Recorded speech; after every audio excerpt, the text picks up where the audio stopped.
Wabil khusus jamaah saya, mohon maaf saya mulai dengan salam dulu karena ini pertemuan dulu, belum ke makalah ya. Kumaha daramang sadayana, wabil khusus jamaah saya mulai dari Tanjung Sari sampai Padalarang. Alhamdulillah kita bisa bertemu di kajian online. Ini sesuai dengan permintaan dari jemaah saya yang sudah libur hampir 1 bulan lebih. Akhirnya kita bisa bertemu. Mudah-mudahan Maralanco ibunya dan Ramang Sadayana semangat semuanya. Beramal soleh jangan terhalang dengan pandemi ini. Insya Allah pada kesempatan ini saya ingin membahas tentang Ramadan. Tadinya banyak jamaah yang kajian offline-nya diganti jadi online. Yang hari Rabu ingin hari Rabu, yang Senin ingin Senin, Jumat ingin Jumat. Waduh, saya nggak bisa nih kawaktosan ya, karena walaupun saya sedang libur tapi tetap masih sibuk, ada pekerjaan yang harus dikerjakan. Nah, oleh karena itu jamaah offline saya ya mulai ranca ekek, mudah-mudahan Ambu, Ibu Tatin, Ibu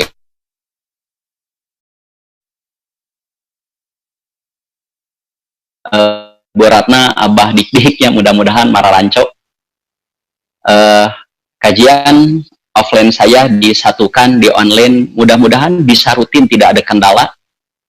Setiap hari Senin Rabu jam 1 siang ya telat sedikit lah, seperti barusan ada kendala teknis.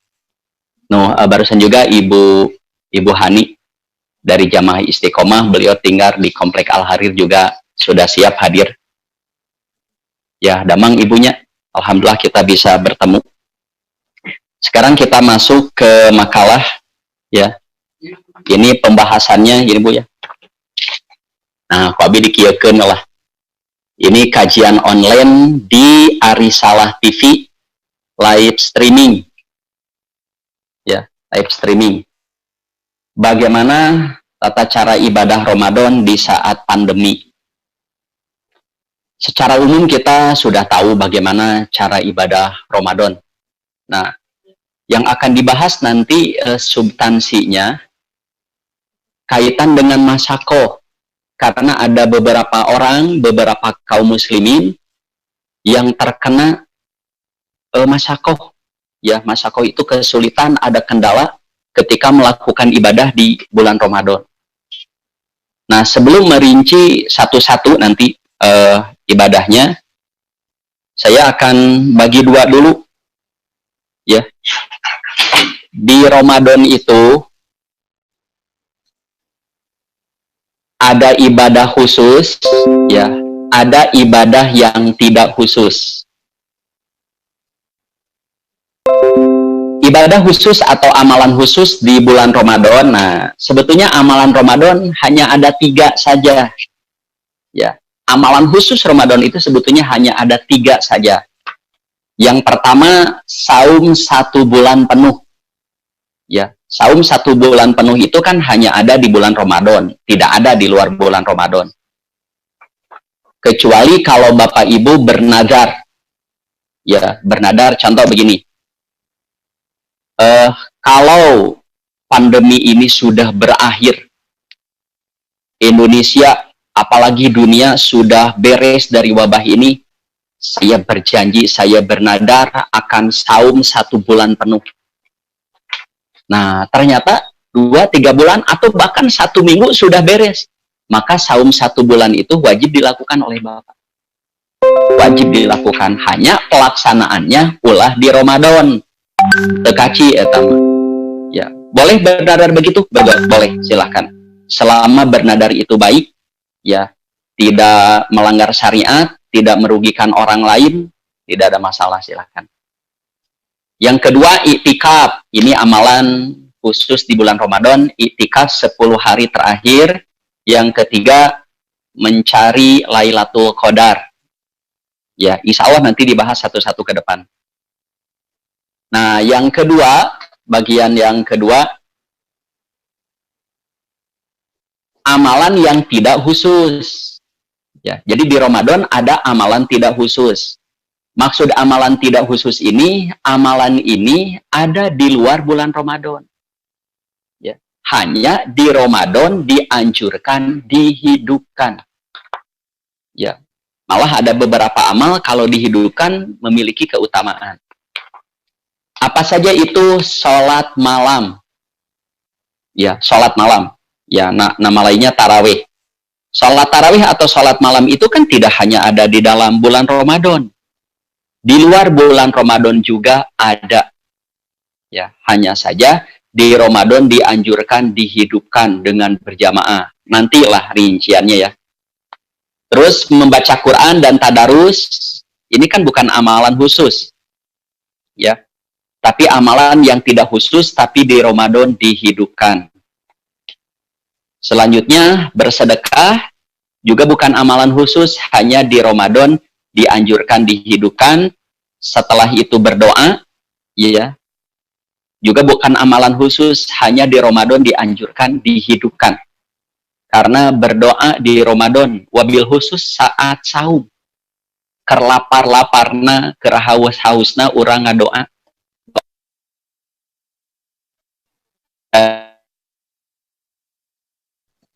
Nah, para hadirin, ya, khususnya jamaah Risalah TV, juga jamaah saya, mulai dari timur sampai barat.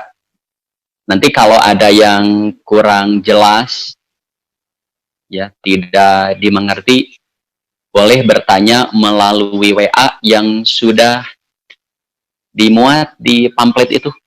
Ya, atau melalui WA saya bolehlah, nanti dibuka oleh anak saya. Kebetulan saya ditemani dua asisten saya, satu Yazid Ilmi dan Hanifah Hudasari. Nah, para ikhwatu iman rahimakumullah, sekarang saum dulu. Ya, satu-satu. Tadi kan amalan khusus 3, saum, itikaf, Lailatul Qadar. Nah, ayeuna saum di saat pandemi. Saum Ramadan adalah wajib bagi setiap muslim. Ya, keutamaannya juga ada hadis man soma Ramadana imanan wahtisaban ghufirallahu ma taqaddama min dambi. Siapa saja yang saum di bulan Ramadan karena mengharap pahala, karena mengharap ridho Allah. Nah, ini nih ada maf'ul bi ajlihnya ya. Karena mengharap pahala, karena mengharap ridho Allah. Jaminannya diampuni dosa-dosanya yang telah lalu. Nah, apabila ada uzur, boleh tidak saum, tapi wajib diganti. Ya, saum Ramadan itu kalau tidak dilakukan ada uzur, ada gantinya. Beda dengan sholat. Ya, beda dengan ibadah-ibadah lain. Ya, saum itu kalau tidak dilakukan karena ada uzur, diganti. Ada yang gantinya dengan qadha, ada yang gantinya dengan fidyah. Nah, tergantung kepada uzurnya. Nanti kalau uzurnya ini gantinya fidyah, uzurnya ini gantinya qadha. Nah, yang pertama, apabila uzurnya, nah ini saya kelompokkan ya. Ya. Mudah-mudahan Bapak Ibu juga ini sudah pada hafal, saya kira semuanya. Kalau uzurnya sakit, safar, haid, nifas. Sakit, safar, haid, nifas. Maka wajib dibayar dengan qadha.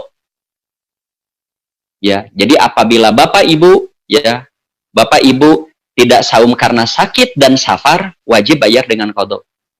Ibu-ibu yang tidak saum karena haid dan nifas, ya, tidak boleh saum yang haid dan nifas, wajib dibayar dengan qadha. Tidak dengan fidyah, tidak. Wajib dengan qadha. Artinya qadha itu diganti dengan saum lagi di luar bulan Ramadan. Nah, yang kedua, ya, itu yang qadha. Ya, yang qadha dulu, hafal ini. Sakit, safar, haid, nifas. Tidak saum karena salah satu keempat itu, wajib dibayar dengan qadha. Nah, adapun yang yang wajib dibayar fidyah, tidak saumnya karena mutikun. Ya, ayatnya ada di Al-Baqarah 184. A'udzubillahi minasyaitonirrajim. Yang sakit sapar kan famangkana minkum maridon aw ala safarin fa iddatu min ayamin ukhor. Nah, sedangkan yang wajib bayar fidyah wa alal ladzina yutikunahu. Nah, bagi orang-orang yang sudah yutikunahu itu bisa saum tapi repot. Apalagi sudah tidak kuat saum. Ya. Jadi bisa saum tapi dengan susah payah. Ya. Apalagi kalau sudah benar-benar tidak kuat. Nah, maka gantinya fidyah. Wa alaladina yutikunahu fidyatun to'amu miskin. Fidyah memberi makan kepada orang miskin. Nah, oleh para ulama, para hadirin, hadirat, Bapak Ibu sekalian, anu nuju Mararancau khususnya, oleh para ulama dikelompokkan siapa saja sih orang-orang yang masuk kategori aladina yutikunahu. Orang-orang yang berat menjalankan saum, atau yang sudah tidak kuat saum. Nah, yang pertama as-saikhul kabir atau almar'atul kabiroh, seorang kakek nenek yang sudah tua. Berapa usianya? Relatif. Saya punya jamaah usianya sudah 84 tapi masih kuat. Wah, luar biasa. Ya. Malah beliau pernah puntennya nyalangapkeun ieu tabahamna. Ya, satu abi mah sana teu acan keneh, teu acan aya hiji waos ke nu ompong teu acan. Dan saya masih kuat saum. Tapi ada orang belum usia 70 sudah repot. Ya, bagaimana itu ya tidak saum bayar fidyah. Ya, jadi orang yang sudah tua umurnya relatif oleh agama tidak ditentukan. Ya, yang merasa tua lalu dengan tua ini susah untuk saum, repot sekali, boleh tidak saum, wajib bayar fidyah. Boleh tidak saum, bagaimana kalau satu kali saum, satu kali tidak, satu kali saum, nah boleh, bagus begitu. Nanti yang tidak saumnya dibayar dengan fidyah. Selanjutnya yang menyusui dan yang hamil. Orang yang ibu yang menyusui dan hamil bukan orang sakit. Ya, bukan orang sakit. Hamil dan menyusui itu boleh tidak saum. Bukan tidak boleh saum, boleh tidak saum. Bagaimana seorang ibu menyusui saum? Silahkan, bagus, bagus sekali. Kan ayatnya wa antasumu khairul lakum in kuntum ta'lamun. Jika kamu saum lebih baik. Kan ayat itu kembali kepada aladina yutikunahu. Yang tidak kuat boleh tidak saum, wajib bayar fidyah. Tapi kalau kamu saum, lebih baik.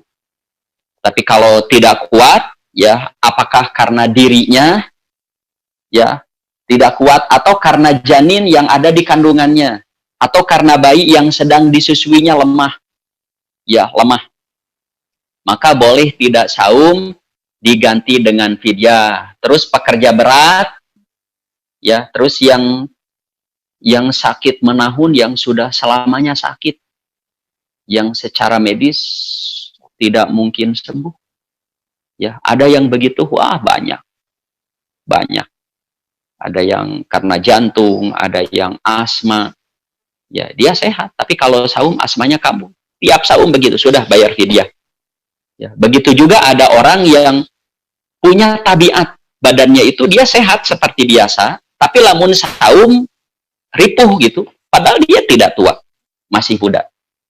Ya, saya punya teman yang begitu. Jagjal biasa memotoran, jalan-jalan, olahraga. Tapi lamun saum, si perutnya tidak bisa kosong lebih dari 9 jam. Ya, dipaksakan salatri ngagoler. Nah, orang seperti ini pun boleh tidak saum dan wajib dibayar dengan fidyah. Nah, para hadirin, ya hadirat ikhwatu iman rahimakumullah. Sekali lagi ya, yang tidak jelas, yang tidak dimengerti, karena Saya tidak mungkin ini lama-lama, waktunya singkat saja. Yang tidak mengerti, kurang jelas, boleh di WA ke nomor yang sudah dimuat di pamflet atau nomor saya boleh. Nah, para hadirin, hadirat rahimakumullah. Nah, sekarang yang jadi masalah ayeuna ya yang sedang terjadi, bagaimana orang yang terkena virus corona? Ya, apakah dia tetap wajib saum atau boleh tidak saum? Nah, jawabannya para hadirin, setahu saya, tapi mohon maaf kepada para dokter khususnya, mudah-mudahan dokter Sugi juga manco, dokter Ati Budiman, juga dokter Edinya juga mudah-mudahan manco. Setahu saya, yang positif corona itu ada dua macam. Ada yang ada gejala, ya, jadi positif, ada gejala, ada batuk, ada pilek, sesak napas, panas lagi, ya. Nah, maka boleh ia tidak saum, boleh tidak saum. Dan saumnya, nanti saum Ramadan yang tidak dilakukannya, wajib diganti di luar bulan Ramadan. Apabila ia sembuh dari sakitnya. Positif, repot misalkan. Ternyata 2-3 minggu dia sembuh, sehat. Nah, maka selama 3 minggu yang tidak saum, diganti. Ya, bagaimana kalau terus meninggal? Mungkin sekali. Ya. Ada orang misalkan pas kena positif, ya langsung ada gejala, ya 3 minggu, 2 minggu, atau 1 bulan di rumah sakit, akhirnya meninggal. Bagaimana mengkodenya? Tidak ada. Apa wajib dibayar? Tidak. Dibayar fidyah? Juga tidak. Ya, jadi kalau ada orang sakit karena pandemi, ini versi saya ya. Orang sakit karena pandemi wabah ini, sakit di bulan Ramadan tidak saum kemudian meninggal, ya mudah-mudahan meninggal syahid, dan saumnya tidak mesti diganti. Ya, karena dia bukan orang yang termasuk mutik, bukan. Ya, dia orang sakit. Orang sakit itu bayarnya kodok. Kalau tidak mampu mengkodok, ya karena memang usianya sudah habis, sudah terbebas dari kewajiban itu. Ya. Dan insya Allah Allah akan mengampuni kekurangannya itu. Nah, berbeda dengan pasien yang positif, ya, tapi tidak ada gejala dan nampak sehat-sehat saja. Ada yang begitu banyak. Ya. Malah saya nonton di televisi, ya belum lama nih.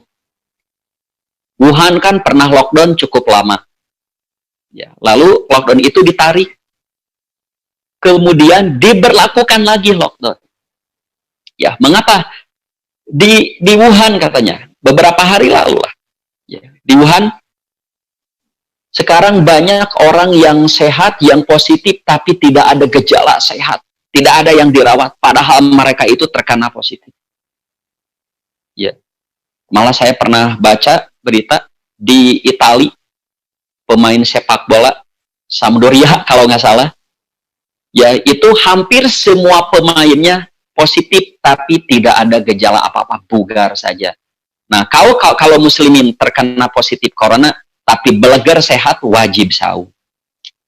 Ya, dia wajib melaksanakan saum itu. Ya, punten saya sebenarnya. Ya. Itu tentang orang yang terkena virus corona. Jadi ada dua, yang ada gejala boleh tidak saum, ya ditakdirkan sehat, mudah-mudahan sehat, diganti dengan qadha. Yang tidak ada gejala tetap wajib saum. Selanjutnya para hadirin, ya jamaah Risalah TV yang saya hormati. Nah, ini juga ada masalah tentang bagaimana saum para medis. Ya, wabil khusus para medis yang bekerja bertugas menangani pasien COVID. Hari itu mah para medis, libur ya abdi mah di bumi karena usia saya sudah tua, sudah tidak aktif, ya saum biasa. Nah, ini mah para medis yang menangani, bertugas. Nah, tanggapan saya begini. Bila para medis yang bertugas itu memang mampu ya melaksanakan saum Ramadan, saumlah. Dan itu lebih baik. Ya, sebagaimana ayat yang tadi, wa antasumu khairul lakum in kuntum la ta'lamun. Saum lebih baik jika kamu mengetahui.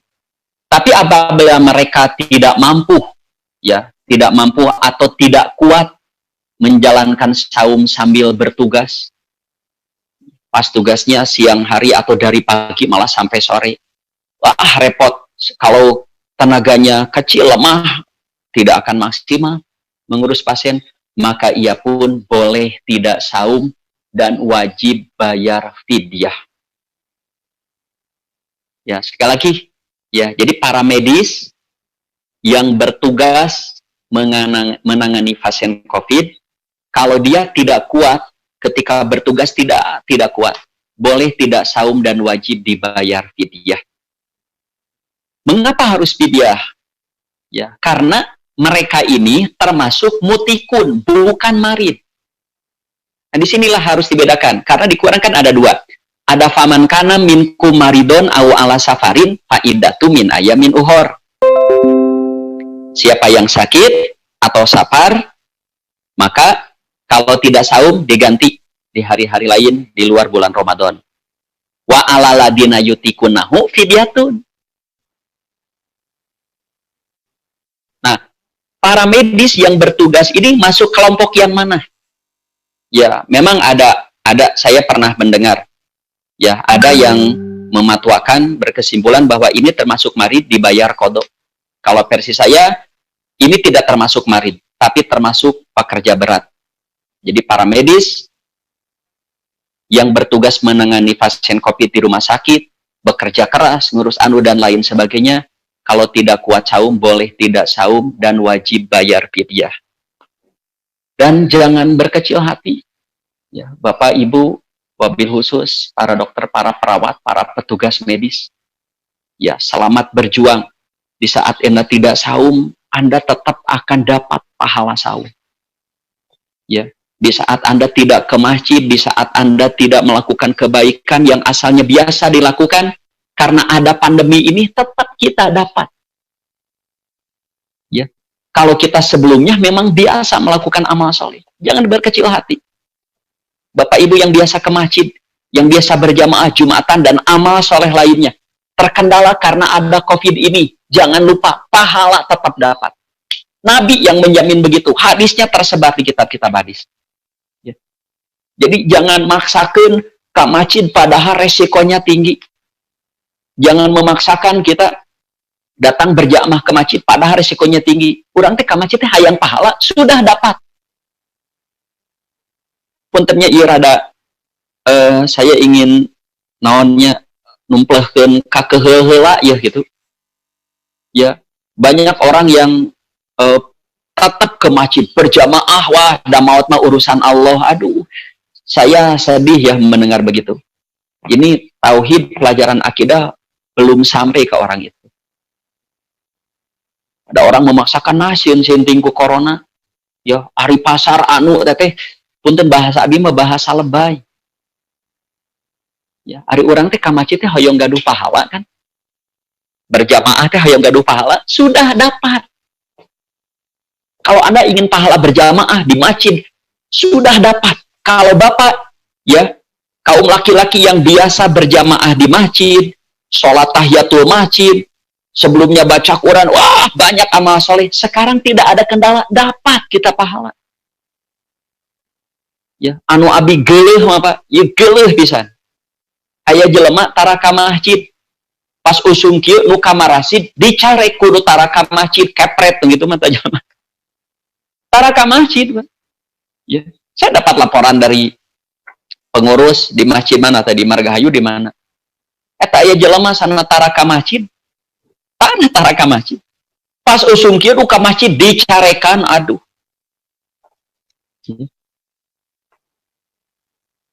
Nah begitu ya, jadi bagaimana saum para medis tergantung tadi, kalau mampu saum, saumlah. Jika tidak mampu, boleh tidak saum, wajib bayar fidyah.